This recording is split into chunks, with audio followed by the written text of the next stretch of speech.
The catastrophe at Baikonur Cosmodrome, the Nedelin Catastrophe, or Nedelin Disaster, was a launch pad accident that occurred on the 24th of October 1960, at Baikonur Test Range, of which Baikonur Cosmodrome is a part during the development of the Soviet R-16 Intercontinental Ballistic Missile or ICBM. As a prototype of the missile was being prepared for a test flight, an explosion occurred when the second stage engine ignited accidentally, killing an unknown number of military and technical personnel working on the preparations.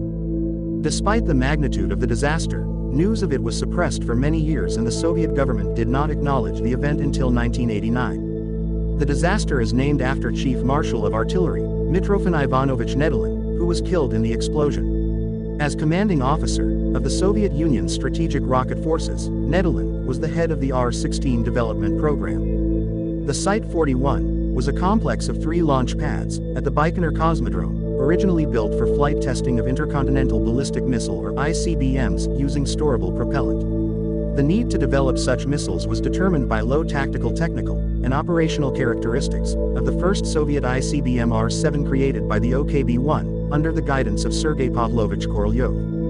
On May 13, 1959, by a special decree of the Central Committee of the Communist Party of the Soviet Union or CPSU, and the CM of the Design Bureau, Yuzhnoye, Chief Designer Mikhail K. Yangel assigned to develop an intercontinental ballistic missile on storable components of propellant, which has received designation R-16 and Index 8K64. Together with 41 platform built, platform number 42 technical, and number 43 for residing, of serving military personnel and representatives of the industry. On the 26th of September 1960, at the Baikonur Cosmodrome, came the first flight of the rocket product 8K64 number LSD-1ST. In September 1960, was approved by the State Commission for the Flight Tests of ICBMs R-16. The chairman of the commission was appointed Deputy Minister of Defense Commander-in-Chief of the Strategic Missile Forces, Chief Marshal of Artillery and Rocket Forces, Mitrofan Ivanovich Nedelin, the technical leader tests, Chief Designer of OKB 586, Mikhail K. Yangel. Until October 20th, were carried out complex tests of all systems of the rocket in the assembly test complex, and on the morning of the 21st of October 1960, rocket was rolled out from assembly and testing facility and delivered to the 41 Street platform. On 21 and 22 of October, been held under the pre-launch preparation of the docking head, lifting, and installation of the rocket on the launch pad, communication connection, and testing of all systems. On the 23rd of October, missile was filled with the propellant components and compressed gases.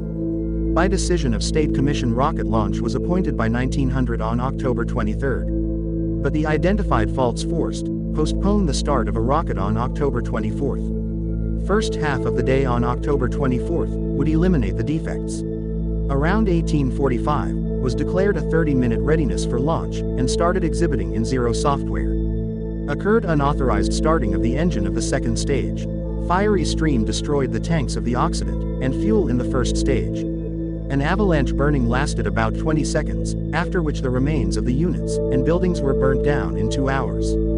On the 23rd of October 1960, the prototype R-16 had been installed on launching pad 41, awaiting final tests before launch. The missile was over 30 meters long, 3 meters in diameter, and had a launch weight of 141 tons. The rocket was fueled with the hypergolic pair of unsymmetrical dimethylhydrazine, UDMH as fuel, and a saturated solution of N2O4 in nitric acid, as the oxidizer, nicknamed Devil's Venom, which was used because of the high boiling temperatures and hence storability of the fuel and oxidizer, despite being extremely corrosive and toxic. These risks were accounted for in the safety requirements of the launch procedures, but Nedelin's insistence on achieving a test launch ahead of the 7th of November 1960, anniversary of the Bolshevik Revolution, resulted in extreme schedule pressure in a context of substantial emerging engineering difficulties.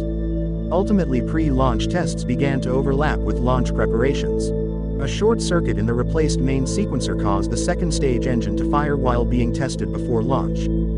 This detonated the first stage fuel tanks directly below, destroying the missile in an enormous explosion. Before seeking refuge, the camera operator remotely activated automatic cameras set around the launching pad that filmed the explosion in detail. People near the rocket were instantly incinerated. Those farther away were burned to death or poisoned by the toxic fuel component vapors. Andrei Sakharov described many details.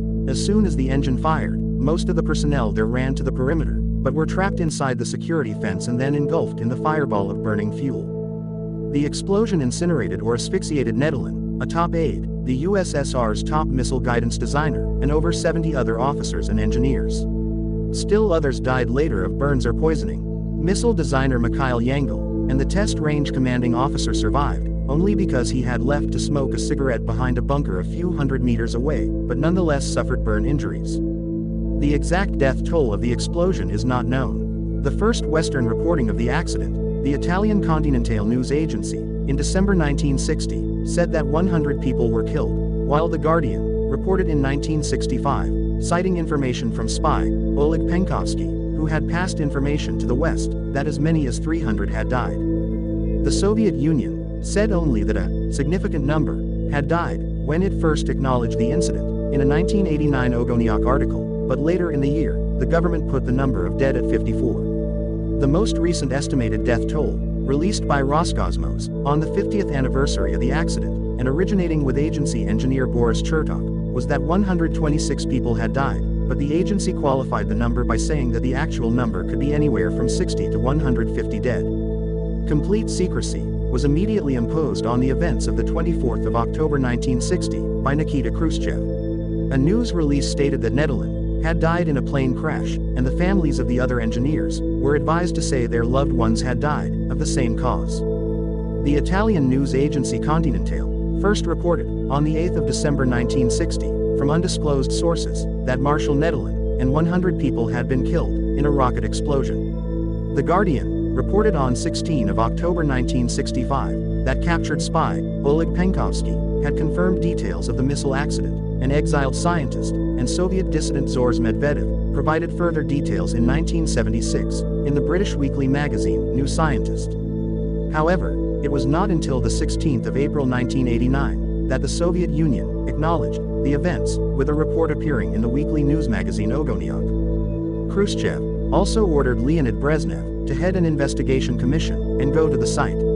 Among other things, the commission found that many more people were present on the launch pad than should have been. Most were supposed to be safely off-site in bunkers. When Brezhnev arrived at the firing range on the 25th of October 1960, he said, "Comrades, we do not intend to put anyone on trial. We are going to investigate the causes and take actions to recover from the disaster and continue operations."